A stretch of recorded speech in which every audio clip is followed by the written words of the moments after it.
Bienvenidos a QAP edición martes. Hoy vamos a hablar de distintos temas y el tema que vamos a estar abordando es lo sucedido en Caazapá. Terrible, conmoción, terrorífico por todo lo que estamos escuchando, por todas las informaciones que venimos nosotros recabando a través de C9N. Y para ampliar qué se sabe en estos momentos, qué es lo último, vamos a hablar y estar en contacto con Juan Salinas, quien desde ayer se encuentra en el departamento de Caazapá haciendo el seguimiento a lo que es este crimen horrendo de la niña de tan solo 12 años y que por una fuerte presión es que finalmente el fiscal decidió hacer la autopsia, porque en principio no era necesario, decía él, pero si fue una muerte violenta, si fue una muerte de repente que genera dudas, se debe de hacer indefectiblemente la autopsia.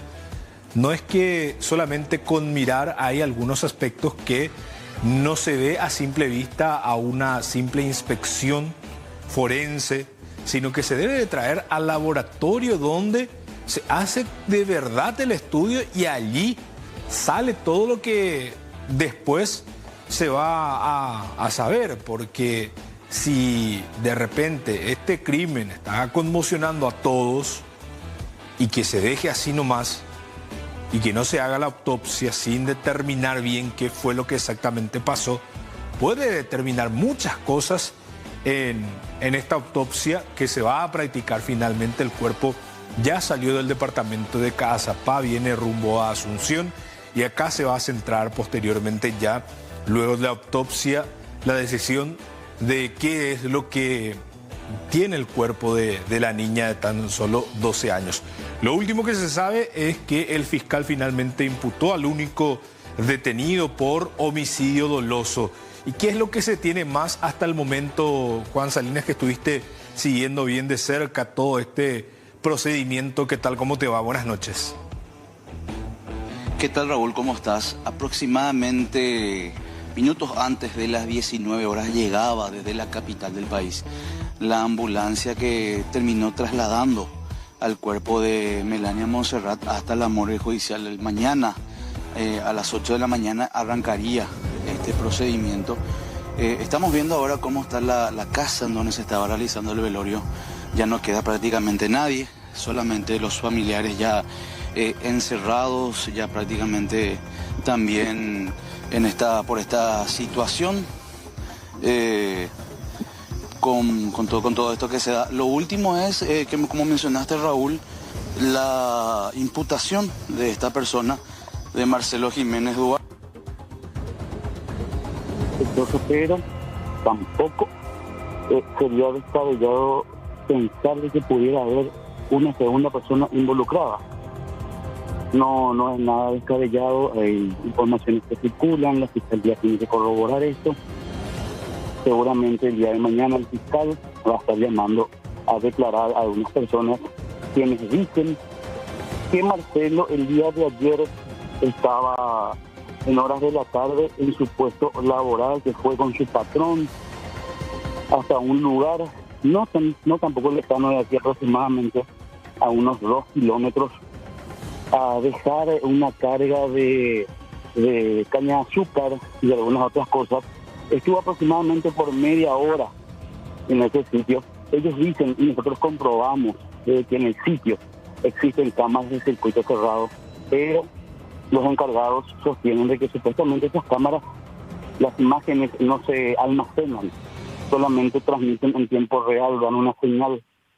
Si de por ahí la fiscalía puede conseguir esas imágenes, va a ser de vital importancia. ¿Por qué? Porque esas imágenes pueden o salvar a este sujeto y que la investigación dé un rumbo, o desmentir lo que estaban mencionando las personas que sostuvieron de que Marcelo en horas de la tarde fue hasta ese punto y estaba ahí con ellos, que ellos lo vieron.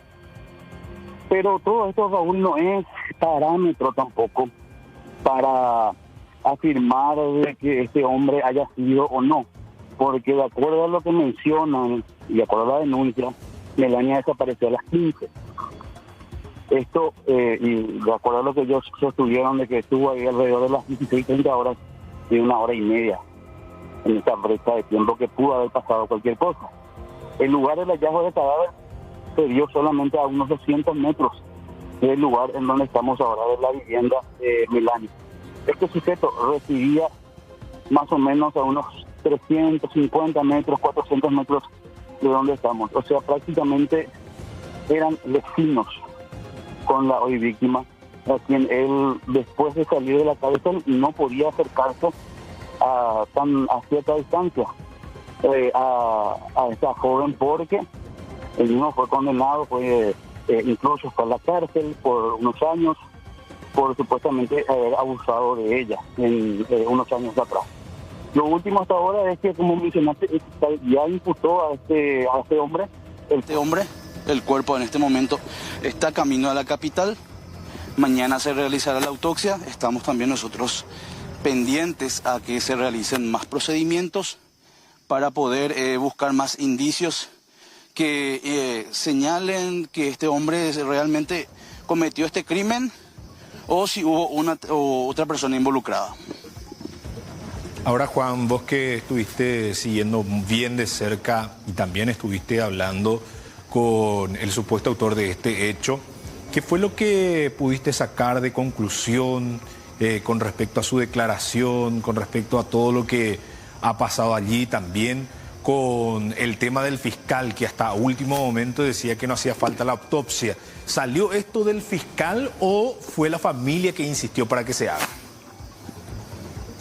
Fue la familia y los vecinos, Raúl, quienes insistieron, presionaron, incluso criticaron duramente la labor del fiscal, porque el fiscal se mantenía en su postura de que no hacía falta realizar la autopsia, porque la causa de muerte estaba ya bien clara, estaba determinada.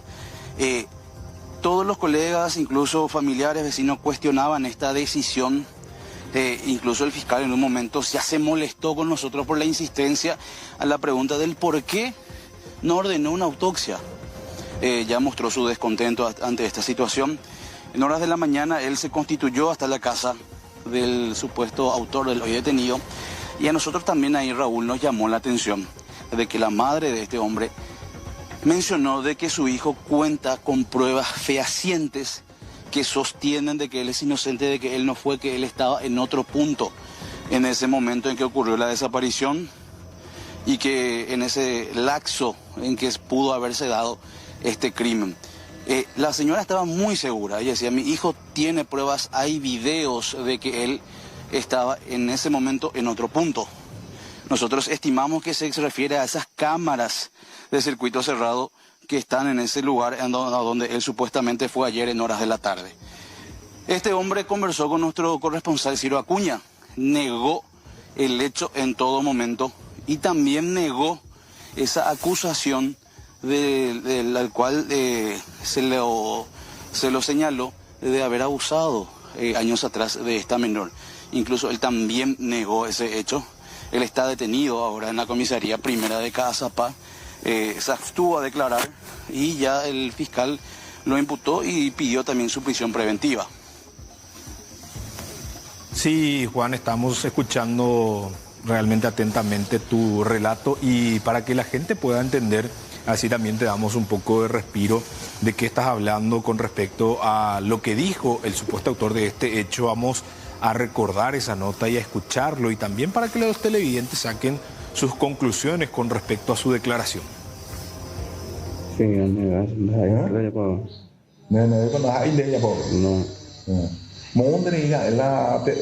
Las 4.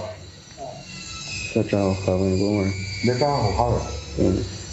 ¿Eres ya con nada, bro? Va por. ¿Capiche? Sí, pero no. Jamás en el otro. Porque hoy yo cámara, hoy yo guana, o la esa. Sí, hoy cámara, bro. En va cámara, bro. ¿De qué venía? ¿Es un puño cara de no? No, no es el libro. ¿Después no sé qué? Sí. Ama, él es eso, es cuando Siempre ya pues va todo investigar, todo averiguar, todo eso la cámara un para mi hora. Tendré 6岁过去了， No, 那也有1岁过来了。 no. Bố tí mong mai ba có hỏi cái này. Sẽ em bảo vấn đề, chuẩn bị xong bảo vấn đề. Hỏi hệ quá là anh học với thế này. Sí. Hindi ahí, man. Había otro caso de jugar với bạn lần caso. Nhưng comprobar con dedo mía la época jugar với là hại. No, đây có đến bao mà. Ở đây có đây. Bố anh em đây phục rồi. Trời año. Đây hồi đấy rồi. Sí. Mi me poco inés, Bueno, lo que decía el principal sospechoso, ya ahora imputado por homicidio doloso, y creo que el fiscal ya tiene suficientes indicios y es por eso que hace esta imputación. También la premura del caso, porque la fiscalía tiene 24 horas para poder hacer la imputación y lo hizo de esa forma, por homicidio doloso en calidad de autor, según el artículo 29 del Código Penal. También hay que decir, Juan, que en este caso la Fiscalía en todo momento estuvo un poco reacia a poder hacer el trabajo como corresponde, como venía pidiendo la familia. Es así, Raúl, y eso era uno de los cuestionamientos más fuertes que le hacíamos al fiscal, porque vos que sos abogado también cubriste muchos casos de homicidios. En cualquier caso en donde haya una muerte violenta, en donde hayan dudas, siempre se realiza una autopsia. Este caso, por más de que la causa de muerte para el fiscal ya esté clara, puede haber algo más que aporte algo más a esta investigación, pero el fiscal se mostraba bastante reacio a acceder a autorizar. Como mencioné, decimos aquí el momento cuando él llegó hasta este punto donde se estaba realizando el velorio, se reunió con la madre le solicitó formalmente de que se realice esa autopsia. Él fue nuevamente a indagar, inspeccionar la vivienda en la que habitaba nuestro menor con su madre y sus hermanos. Y es ahí en que unos vecinos, un grupo de vecinos se acerca y formula un fuerte reclamo a su labor, incluso señalándole de que intentaba tapar algo, de que era el derecho de la madre, que se realice la autopsia del cuerpo de su hija, y dejaban fuertes críticas a su desempeño en cuanto a la investigación de este caso. Y es por eso que el fiscal posteriormente, y por pedido de la madre, termina retractándose y autorizando que se realice la autopsia. Bueno, Juan, por una cuestión de señal nada más, te vamos a dejar y también que vayan a descansar con el equipo. Gran trabajo desde la madrugada hasta a esta hora, siguiendo con el caso. Así que felicitaciones también para José Alderete, para que vayan a descansar y seguramente mañana habrá más novedades con respecto al caso. Muchas gracias, Juan. Un placer, Raúl. Hasta luego. Ahí está Juan Salinas desde Yegros, Caazapá, hablando con nosotros con respecto a este terrible episodio. Y hay que decir también un dato importante. Este mismo fiscal fue el que no se opuso para que salga con prisión, en este caso libertad condicional, esta persona hoy detenida. El juzgado de ejecución hace correr traslado a la fiscalía informándole acerca de que esta persona va a salir con libertad condicional y 3 días tiene la fiscalía para poder, en este caso, oponerse o dar su visto bueno. El fiscal dio su visto bueno y salió con libertad condicional. Y ojo, porque el Código de Ejecución primeramente dice que tiene que pasar por una salida transitoria, una libertad transitoria. Él les dice, que tiene que salir solamente fin de semana para ver su conducta. Y tiene que seguir unos meses. Después recién se le puede dar la libertad condicional. A él se le dio libertad condicional por un caso de abuso sexual en niños. Imagínense lo grave de esta situación. Año 2022, él fue detenido, condenado a 4 años nada más. 2025 logra su libertad condicional el 30 de abril específicamente, y ahora, después de un tiempo, por el mismo caso nuevamente, y ahora acabando con la vida de la niña, porque él fue acusado de haber abusado de la misma niña cuando tenía 8 años.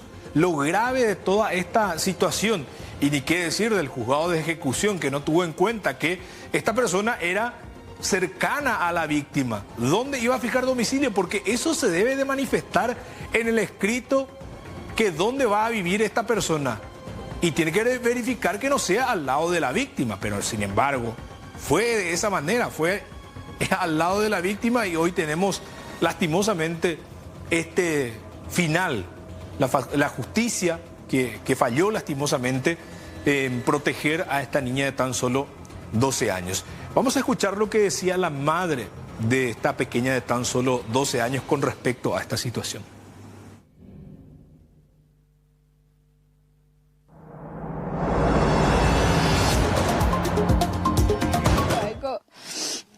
Marcelo Mbae Palo Hasa Cuene Akaimi. La Peseite Pere Yapu. Tengo ya ni me pone a ver. Pero la justicia coexiste. Andere pagat. Cuacore Yapu acuere cosere. Cose membure es un día fuera. La ley hoy peari. Hañande yara tu paso hoy amogate. De pe de ye libramos ahí, Marcelo. De ye libramos ahí, core ya puedo acuerdo. Bueno, lo que decía la madre de la víctima fatal, ya acusando directamente al principal sospechoso y ahora detenido e imputado por homicidio doloso. Pero ¿qué dice la madre del acusado? Habló ella y asegura, según nuestro compañero Juan Salinas, que tiene pruebas fehacientes de que él estaba en otro sitio y no en el lugar donde desapareció la niña de 12 años. Vamos a escuchar. A las 6:30 por ahí, ojalá y trabajo. No. A peteo y na leña hermana espiritual ni a babo. Doctor, por qué está con él. A pela 11:30 y algo y vio. Wah, pe se aporando su caruta mapa.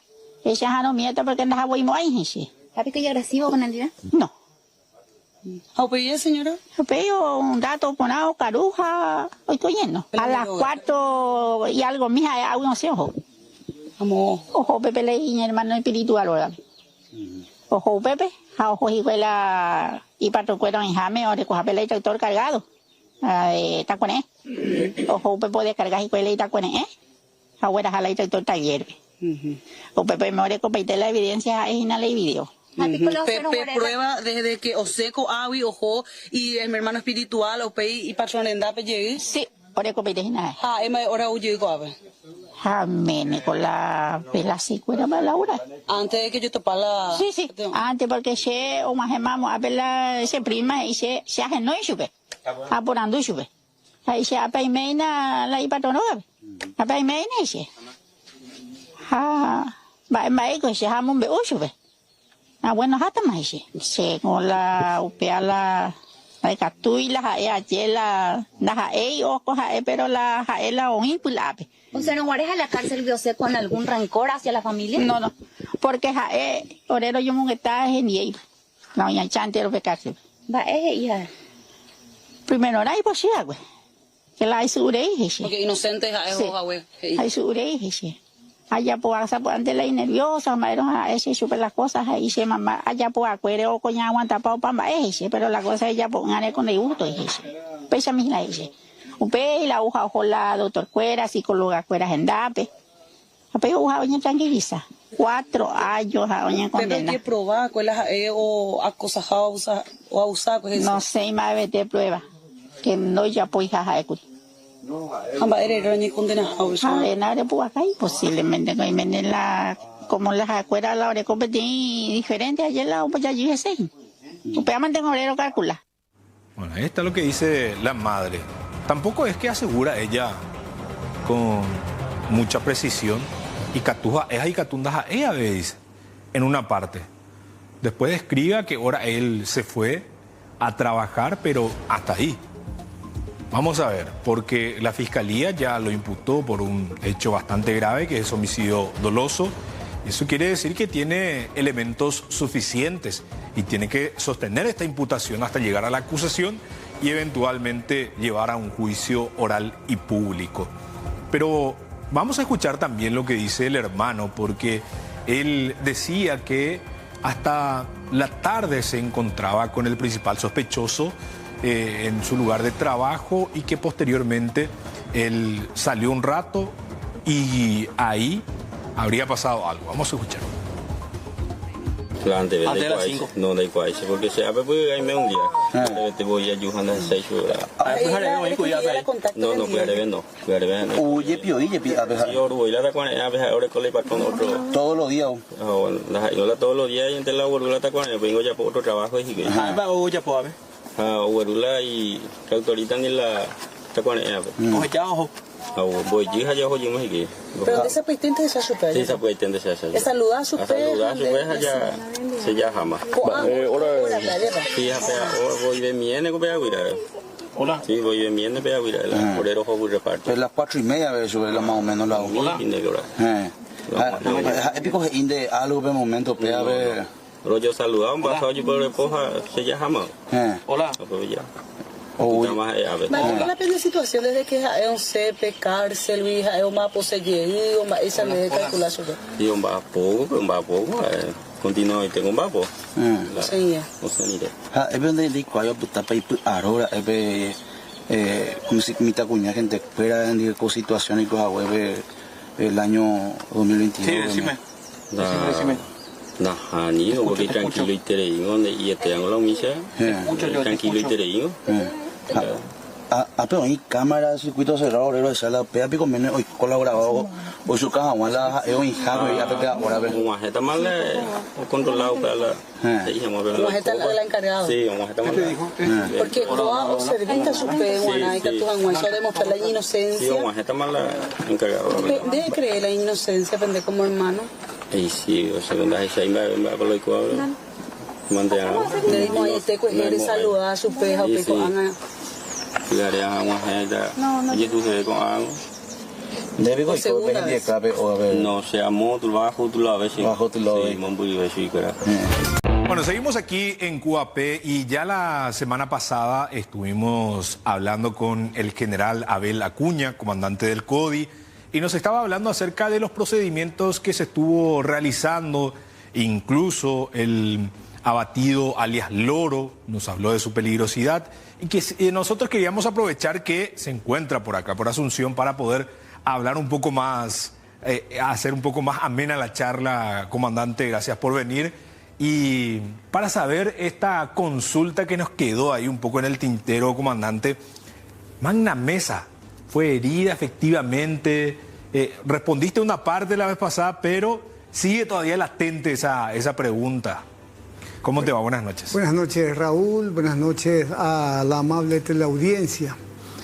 Sí, perfecto. Con el tema de esta integrante de este equipo criminal, la señora Mesa, sí. Nosotros tenemos reporte o declaraciones hechas justamente por uno de los integrantes de nuestro equipo, quien ha referido plenamente que la identificó y lógicamente él disparó su arma atendiendo que venían los fuegos hacia el equipo táctico, y él acusa o refiere en este caso que impactó más de un par de veces por la humanidad de esta criminal. ¿Por qué no se encuentra rastros de sangre, o si había rastro de sangre, o tal vez su cuerpo se fue abatida? ¿Qué se puede decir acerca de esa situación? Mira, Raúl, los operativos y las búsquedas apropiadas siguen en curso.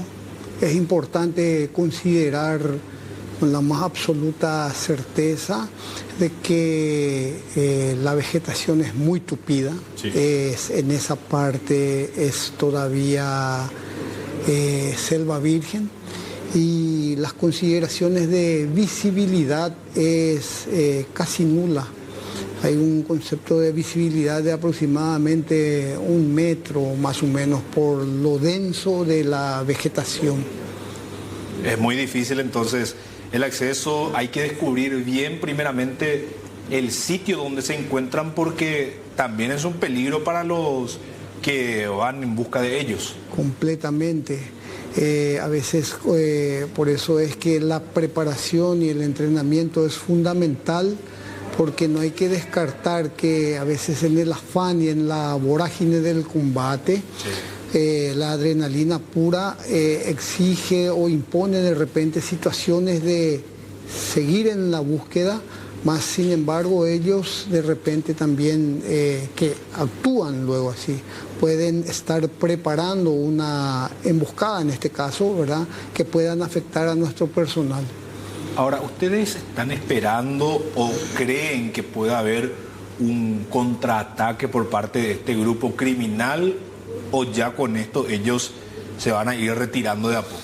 Mira, Raúl, nosotros no desconsideramos absolutamente de que siguen siendo peligrosos, porque tenemos que atender de que cualquier tipo de hechos vandálicos que puedan hacer generan peligro.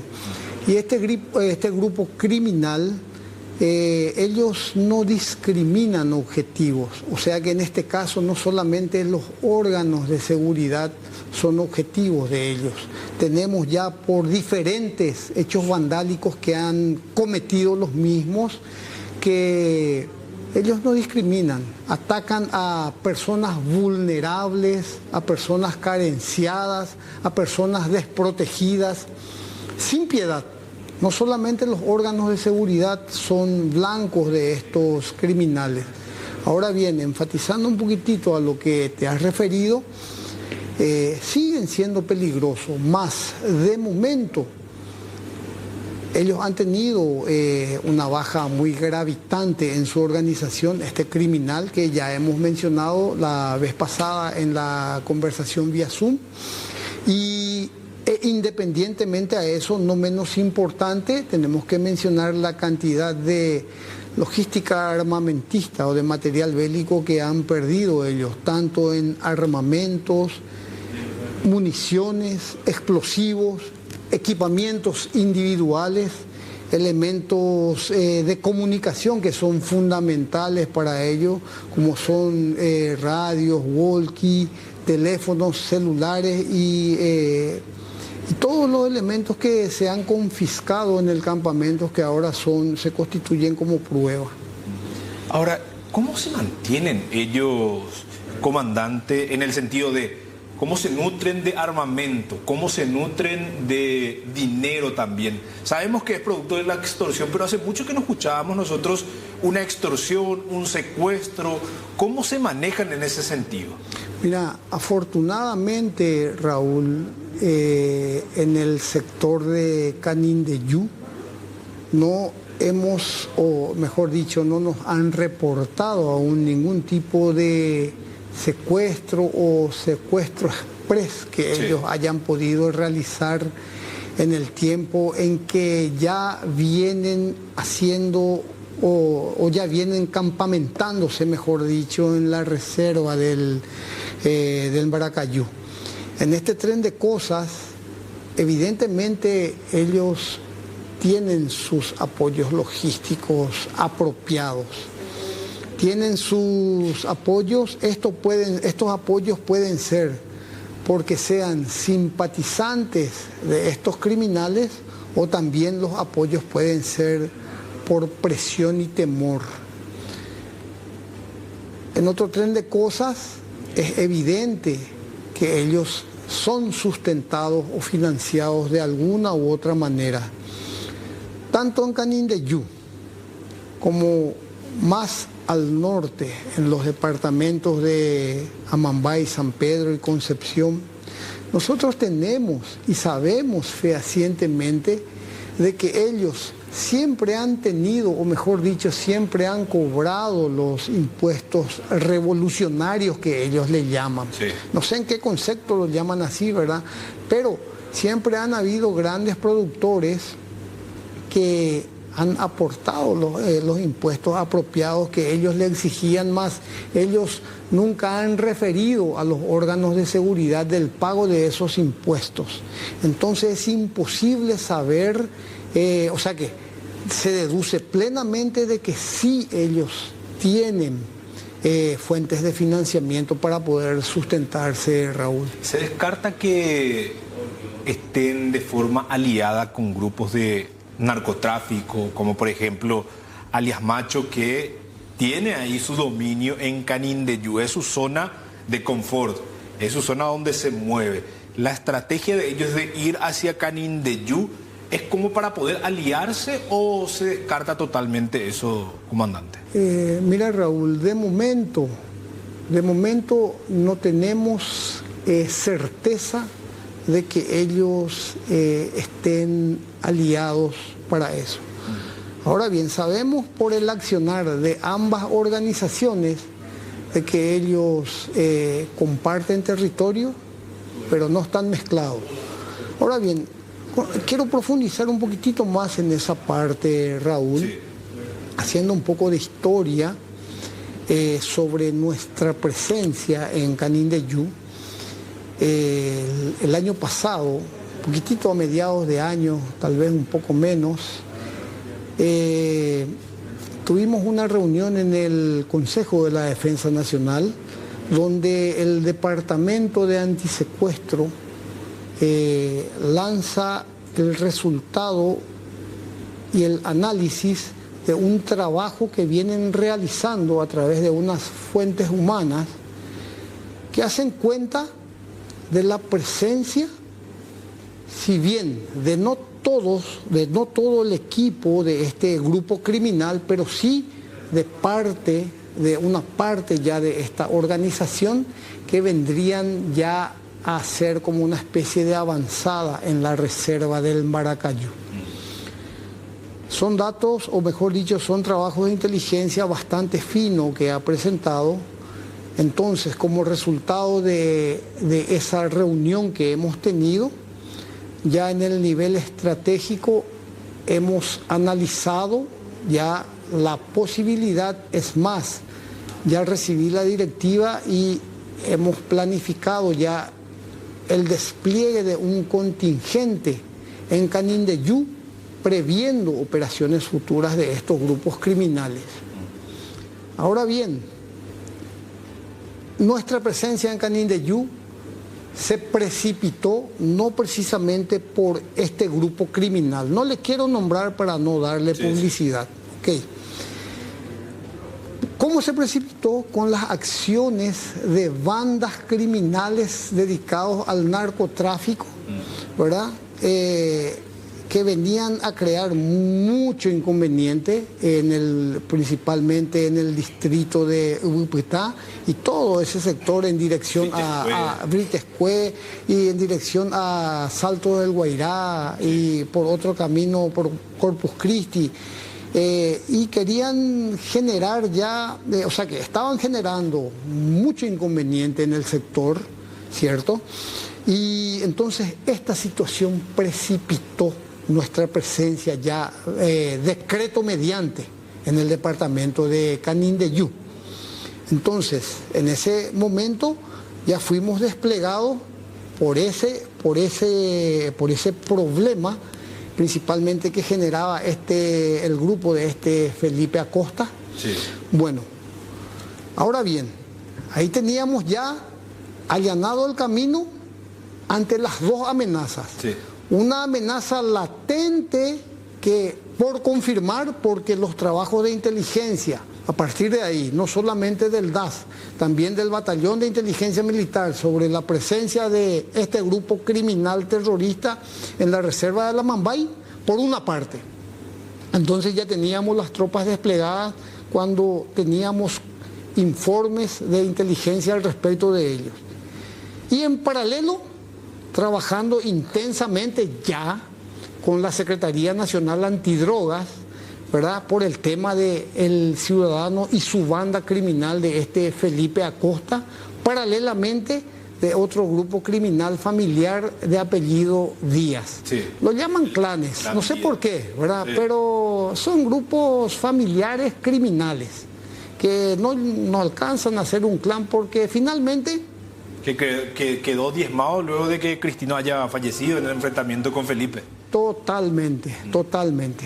Ahora bien, siguiendo la línea cronológica, se materializó la presencia de este grupo criminal terrorista el 3 de mayo, a pesar de la incredulidad de los lugareños. ¿Está? A partir de ahí recibimos la directiva, o sea, el Comando de Operaciones de Defensa Interna recibió la directiva del comando en jefe, en este caso, del señor presidente de la República, que es el comandante en jefe, a través de las fuerzas militares. Fue reforzado el personal de mi organización y empezamos a intensificar los trabajos. Sí. Tanto de empezamos a cubrir todas las vías de accesos, de entrada y salida que van directo a la reserva, en 2 ejes bien determinados, bien levantados, son lugares estratégicos que llegan a la reserva. Paralelamente a esas acciones, empezamos en base a los análisis de inteligencia y las propuestas operacionales bien planteadas que generan el DAS y el BIMI apropiadamente contra el terrorismo, contra este grupo criminal. Sí. Empezamos los trabajos de reconocimiento y combate, patrullando dentro de la reserva en busca de este grupo criminal. Es así que hoy día tenemos ya casi 6.000 hectáreas patrulladas en la reserva del Maracayú. Ahora, en ese sentido, discúlpame que te interrumpa, sí, ahí, comandante. Okay. Primeramente, mi curiosidad, ¿este grupo criminal cómo se mueve? ¿Ellos lo hacen caminando? ¿Utilizan algún tipo de vehículo? Porque es un poco largo del norte hasta llegar hasta Canindeyú, en el sentido para caminar. ¿Cómo lo hacen?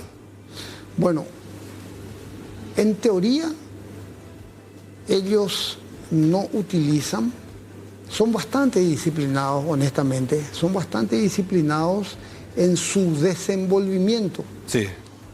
Eso es uno de los puntos que ellos tienen a favor, motivo por el cual se hace un poquitito complejo conseguir llegarles a ellos, ¿verdad? Eso es lo que hace que un poquitito más complejo el trabajo de inteligencia para poder saber de más o menos hacia dónde se están, pero aún así cometen sus falencias.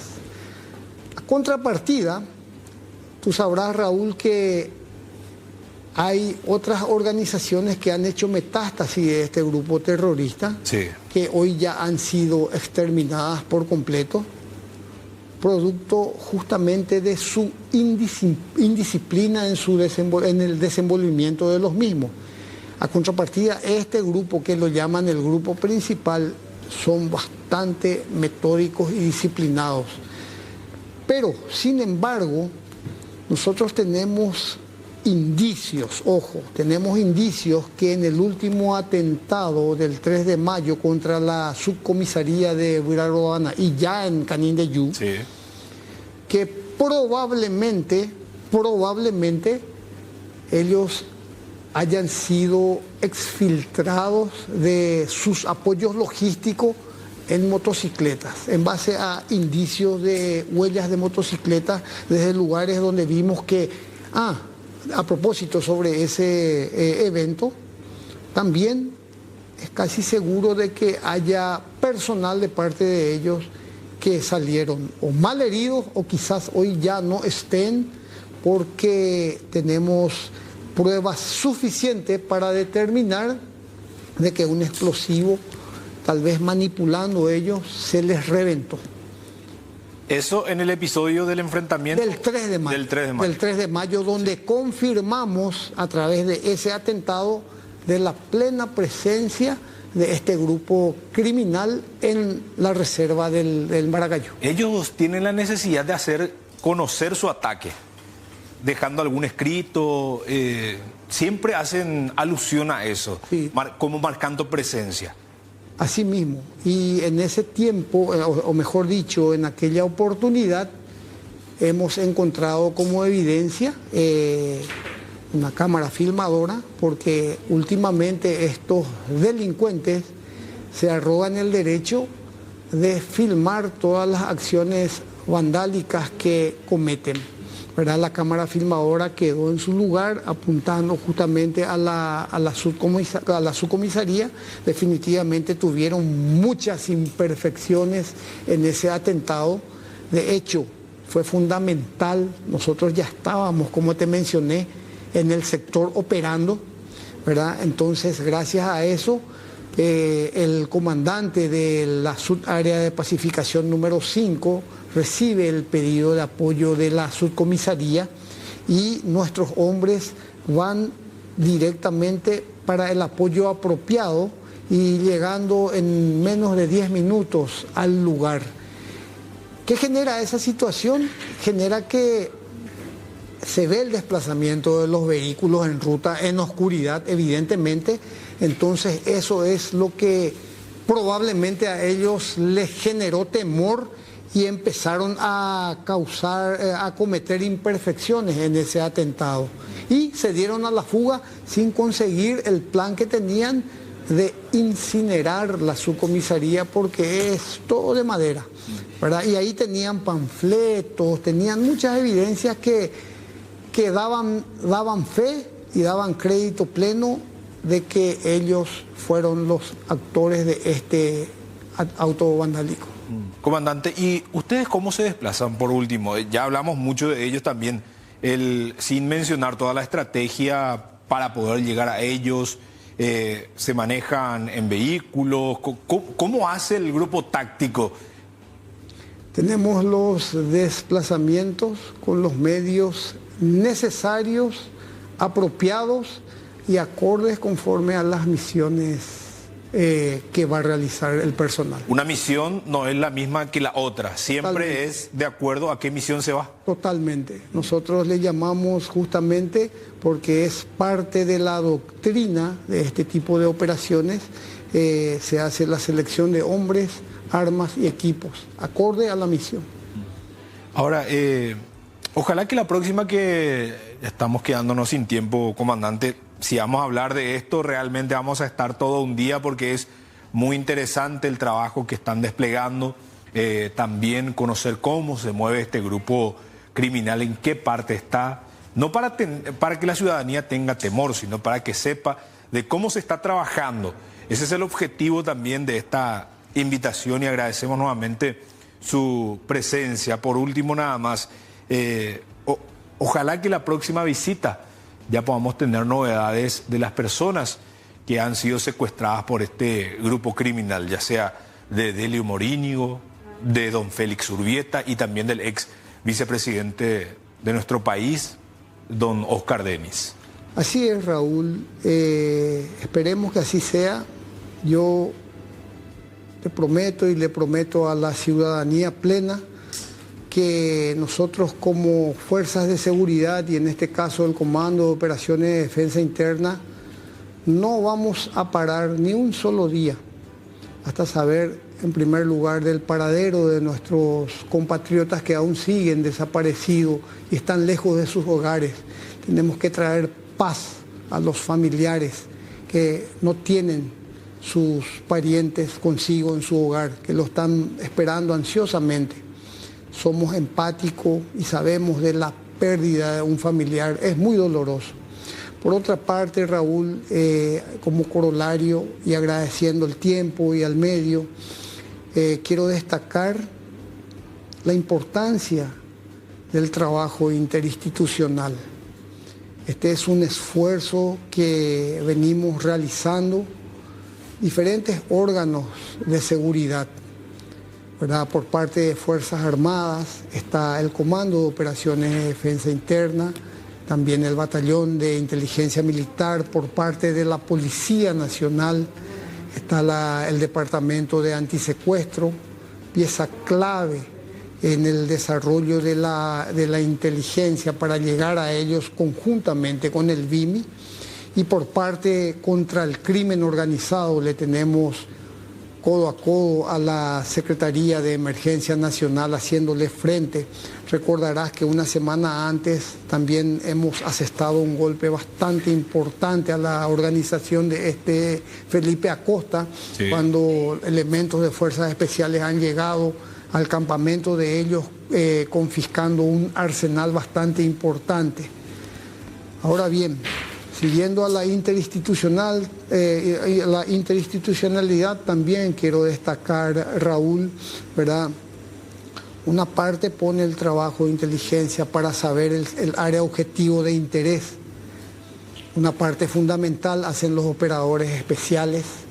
Son ellos los que van y arriesgan sus vidas en el cumplimiento de la misión, y en este caso en particular quiero destacar la habilidad de los pilotos de combate y la habilidad fundamental de nuestro enfermero de combate en este equipo de combate.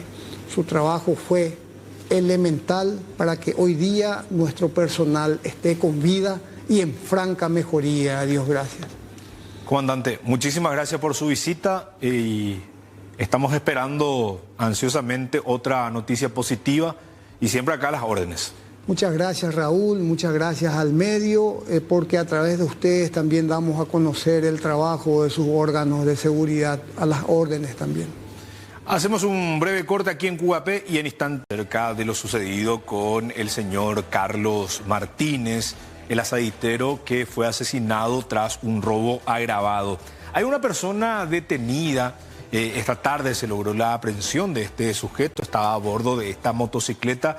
Es sospechoso del homicidio. Estamos hablando de Giovanni Sebastián Martínez Arrúa. A él lo detuvieron, tiene tan solo 20 años y se los indica de haber estado por lo menos en el grupo de estos delincuentes quienes acabaron con la vida de don Carlos Martínez, ahí sobre la avenida Carretera de López. Estas son las imágenes de circuito cerrado ya cuando ellos van escapando del sitio a bordo de una motocicleta luego de cometer este hecho de robo agravado y posteriormente ya la muerte de este señor de 66 años. Un señor muy querido. Ayer toda la gente se manifestó para poder, en este caso, reclamar justicia a favor de don Carlos Martínez.